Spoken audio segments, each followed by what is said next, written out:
CV Tamil சீரியலில் என்ன நடக்க போகுதுன்னு பார்க்கலாம் வாங்க. வீடியோக்குள்ள போகலாம். கணேஷ் மச்சின்கிட்ட போய் ரெக்கமெண்ட் பண்ணுறாங்க. அதுக்கு அவர் சொல்கிறாரு, இல்லை அம்மாவும் சிவியும் கண்டிப்பாக இதுக்கு ஒத்துக்கவே மாட்டாங்க, நீங்கள் இப்படியெல்லாம் யாருக்கு வேணாலும் ரெக்கமெண்ட் பண்ணாதீங்கன்னு சொல்கிறாங்க. இது கேட்ட கணேஷ்க்கு அப்படியே நச்சுன்னு இருது. சரி, இதை எப்படி நம்ம சொல்லி கட்டலான்னு நினச்சிட்டு, இதை பாருங்க மச்சான், நீங்கள் வந்ததும் இப்படி சொல்கிறீங்க, ஆனால் இதுக்கு முன்னாடி சேது தான் எவ்வளோ வேலையை பார்த்துருக்கா. அவள் மட்டும் இல்லைன்னா இந்த குடும்பம் நாற்ற நாரி இருக்குன்னு தெரியுமா? அட சும்மா சொல்கிறேன்னு நினச்சிக்காதீங்க, நடு தெருவுக்கு வந்திருக்கோம். அவன் இருந்ததுனால தான் இந்த குடும்பத்தை கட்டி காப்பாற்றி கொண்டு வந்து சேர்த்துனாங்கிறாங்க.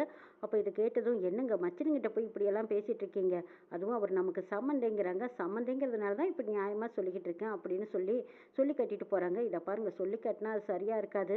ஏதோ எனக்கு தெரிஞ்சவருக்கு ரெக்கமெண்ட் பண்ண சொல்லி கேட்டார், நானும் ரெக்கமெண்ட் பண்ணினேன். ஆனால் நீங்கள் இப்போ முடியாதுன்னு சொன்னால் அது என்ன அர்த்தங்கிறாங்க. இதை பாருங்கள் மச்சான், நீங்கள் இப்படியெல்லாம் கோவிச்சுக்காதீங்க, இது கண்டிப்பாக அம்மா இதை ஏற்றுக்க மாட்டாங்க, அதனால தான் நான் சொன்னேன், நீங்கள் ரெக்கமெண்ட் பண்ணுற வேலை வச்சுக்காதீங்கிறாங்க.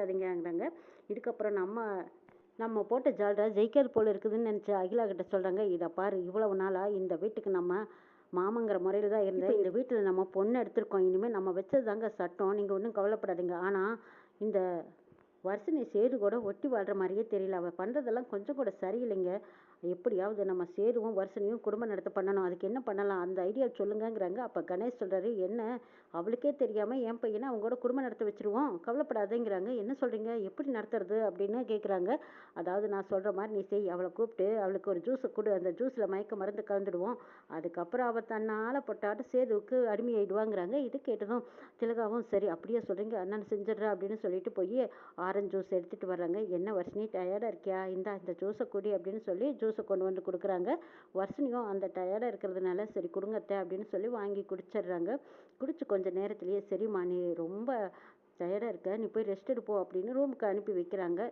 வர்ஷினியும் ரூமுக்கு போயிட்டாங்க. அப்படி டயர்டாக படுத்திருக்கும் போது அப்போ சேது போகிறாரு. சேது உங்ககிட்ட கொஞ்சம் பேசணும், சின்ன வயசில் நம்மளாம் எப்படி சேர்ந்து வளர்ந்தோம், ஒன்றா விளையாடணும், ஒரே தட்டில் சாப்பிட்டோம், எப்படி சண்டை போட்டுக்குவோம், அடுத்தது நம்ம எல்லாரும் எப்படி சேர்ந்து விளையாடுவோம், இப்படியெல்லாம் பழச சொல்லிக்கிட்டு இருக்காங்க. இதை கேட்ட சேதுவுக்கு, என்னது வர்ஷினி என்றைக்கும் இல்லாமல் இன்னைக்கு இப்படி உளறி கொட்டுற, என்னாச்சு இவளுக்கு அப்படின்ட்டு சேது கேட்குறாரு. ஆமாம், இதுக்கு முன்னாடி நீ என்ன சாப்பிட்டேன்னு கேட்கும்போது நான் ஜூஸ் குடித்தேன், அதுவும் ஆரஞ்சு ஜூஸ் உங்கள் அம்மா தான் கொண்டு வந்து கொடுத்தாங்க, என் மாமியாருங்கிறாங்க. இதெல்லாம் எனக்கு ஒரு வித்தியாசமாக இருக்குது சேது அப்படின்னு சொல்லிட்டு வர்ஷினி தன் மனசில் உள்ளதையெல்லாம் உளறி கொட்டுறாங்க.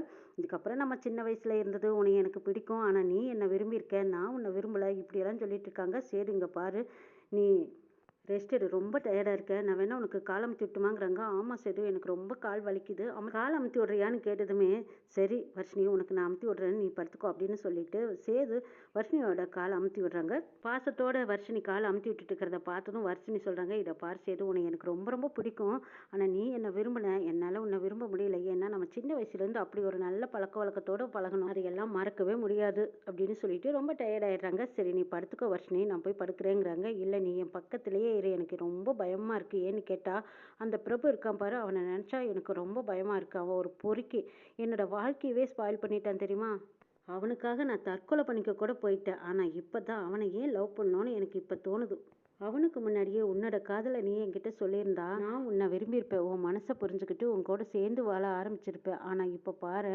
அவனை லவ் பண்ணிவிட்டு அவனை மறக்க முடியாமல் இப்போ உன்னை ஏற்றுக்க முடியலேன்ட்டு அப்படியே உளறிக்கிட்டு படுத்திருக்காங்க வர்ஷினி.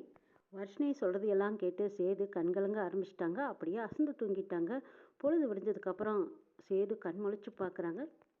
நடந்ததெல்லாம் நினச்சி பார்த்த சேது, எங்களுக்குள்ளே எதுவுமே நடக்கலைன்னு தெரிஞ்சால் கண்டிப்பாக அப்பாவோ அம்மாவோ வருத்தப்படுவாங்க, ஆனால் இவ்வளோ கேவலமான வேலையை பண்ணியிருக்காங்க, இதுக்கப்புறமும் நம்ம ஏனோ தானே இருந்தோம்னா அவங்க மறுபடியும் ஏதாவது ஒரு வில்லங்கத்தனமான வேலையை பார்த்துருவாங்க, அவங்க நம்புற மாதிரி ஏதாவது செய்யணும்னு நினச்ச சேது வர்ஷினி கூட சந்தோஷமாக இருந்த மாதிரி காட்டிக்கணும் அப்படின்னு நினச்சிட்டு சேது அப்போ தான் வெளியில் வராங்க. அப்போது வர்ஷினி வச்சுருந்த ஸ்டிக்கர் போட்டு தான் கையில் வெட்டிட்டு மாதிரி வந்துட்டாங்க. இந்த பக்கம் அவங்க அப்பா அம்மா இருக்கும்போது அந்த பக்கமாக முன்னாடி வந்துட்டு இருக்கும்போது அவங்க பார்க்குறாங்க, என்னது மகன் நாம் நினச்ச மாதிரி நடந்துக்கிட்டானா அப்படின்னு அவங்க சந்தேகத்தில் பார்த்துட்டு இருக்கும்போது, அப்படித்தான் அப்படித்தான் அப்படிங்கிற மாதிரி சொல்கிறாங்க திலகா. இதை கேட்ட கணேஷ் கேட்குறாரு, எப்படி கண்டுபிடிச்ச அப்படின்னு கேட்குறாங்க. அவங்க பார்த்தீங்களா, அவன் நெத்தியில் இருந்த பொட்டு அவன் கையில் இருக்குது, இப்போ தெரிஞ்சுக்கிட்டீங்களாங்கிறாங்க. அட ஆமாம் அப்படின்னு சொல்லி கணேஷும் திலகாவும் ரொம்ப சந்தோஷத்தில் இருக்காங்க. அப்பாடா இப்போ தான் எனக்கு திருப்தியாக இருக்குது, இந்த வீட்டுக்கு முழு சம்மந்தியே ஆயிட்டோம், இனிமேல் நம்மளை யாரும் அசைக்க முடியாது அப்படின்னு சொல்லிட்டு கணேஷ் ரொம்ப திமிராக நடக்கிறாங்க. இவ்வளோ நாளாக நம்ம எதுக்காக எதிர்பார்த்தோமோ அது இனிமேல் நடக்க போகுது. எப்படியோ வர்ஷினி நம்ம வீட்டு மருமகள் ஆகிட்டா, சேது இந்த வீட்டுக்கு மாப்பிள்ளை ஆகிட்டான், இதுக்கப்புறம் யாராலும் அசைக்க முடியாது, இந்த வீட்டில் சிபிக்கு என்னெல்லாம் உரிமை இருக்கோ அந்த உரிமை எல்லாமே சேதுவுக்கும் இருக்குதுன்னு சொல்லிட்டு கணேஷும் அவங்க மனைவியும் இப்போ மீனா கிட்ட வந்து பேசுகிறாங்க. இதை பார் மீனா, இனிமே உன் பொண்ணு எங்கள் வீட்டு பொண்ணு மாதிரி. இனிமேல் நீ அவளை பற்றி கவலைப்படவே வேண்டியதில்லை. சேதுவும் வர்ஷினியும் 2 பேரும் ஒன்று சேர்ந்துட்டாங்க. சந்தோஷமாக வாழ ஆரம்பிச்சிட்டாங்கங்கிறாங்க. இதை கேட்டு மீனா என்னென்ன சொல்கிறீங்க, நிஜமாக தான் சொல்கிறீங்களாங்கிறாங்க. அட ஆமாம்மா, வர்ஷினி சேதுக்கிட்ட பேசிகிட்டு இருந்ததை நான் கேட்டேங்கிறாங்க. அப்படியா சொல்கிறீங்க அப்படின்ட்டு மீனா உடனே சந்தோஷத்தில் போய் வர்ஷினிகிட்ட பேச ஆரம்பிக்கும் போது வர்ஷினி எரிஞ்சு எரிஞ்சு விழுறாங்க. அம்மா நீங்கள் கொஞ்சம் தள்ளி போகிறீங்களாங்கிறாங்க. என்னடி என்னாச்சு உனக்கு? ஏன் சேது கூட தானே நீ சேர்ந்து வாழ ஆரம்பிச்சிட்டின்னு சொன்னாங்களே, உனக்கு சேதுவை பிடிக்கவே இல்லையா? சேது கூட நீ சந்தோஷமாக வாழ பழகிக்க வர்ஷினி. நீ மறுபடியும் இந்த பிறப்பை பற்றியெல்லாம் யோசிக்கவே யோசிக்காதீங்கிறங்க. நீங்கள் அவனை பற்றியும் பேசாதீங்க, இவனை பற்றியும் பேசாதீங்க. எனக்கு யாரையுமே பிடிக்கல, வெளியில் போங்க அப்படின்னு சரியான கோவத்தில் இருக்காங்க. அப்போ தான் சேதுவோட அம்மா வராங்க. வர்ஷினி, என்ன அத்தை, என்ன நடந்தது நேற்று, என்னத்தை கொடுத்தீங்க எனக்கு? அப்படியே தலையெல்லாம் பாரமாக இருக்குது, எனக்கு ஒரே தலை வலி, என்னாச்சுங்கிறாங்க. அப்போ அவங்க சந்தோஷத்தில், அடடா சேதுவும் வர்ஷினியும் சேர்ந்ததுனால தான் இவளுக்கு இந்த மாற்றம் நடந்திருக்கு, அதனால தான் இவ இப்படி சொல்கிறா அப்படின்ட்டு, அதெல்லாம் நல்லதாத்தமா நடக்கும், நீ ஒன்றும் கவலைப்படாதேன்னு சொல்லிட்டு இருக்காங்க. இதை கேட்டதும் அப்படியே வர்ஷினிக்கு வந்ததே கோவம். இங்கே பாருங்கள், மரியாதையாக வெளியில் போயிடுங்க. இதுக்கப்புறமா நீங்கள் அது இது ஏதாவது சொல்லி சேது கூட சேர்த்து வைக்கணும்னு நினைக்கிறீங்களா? அது மட்டும் ஒரு நாள் நடக்காதுன்னு சொல்லி எரிஞ்சு விழுறாங்க வர்ஷினி. இந்த பக்கமாக வந்த தமிழ் இதை பார்த்துட்டு, ஏன் வர்ஷினி இப்படி கோவப்படுறா அப்படின்னு கேட்குறாங்க. அதை பற்றி உனக்கு என்ன, நீ இதையெல்லாம் தலையிடாத போயிடுங்கிறாங்க. அது எப்படி அப்படி போக முடியும் அப்படின்ட்டு சேதுகிட்ட வந்து கேட்குறாங்க. சேது நடந்ததெல்லாம் உண்மையை சொல்லிடுறாங்க. இதை கேட்டு தமிழ்ச்சி, அப்பா அம்மா இப்படியே நடந்துக்குவாங்க?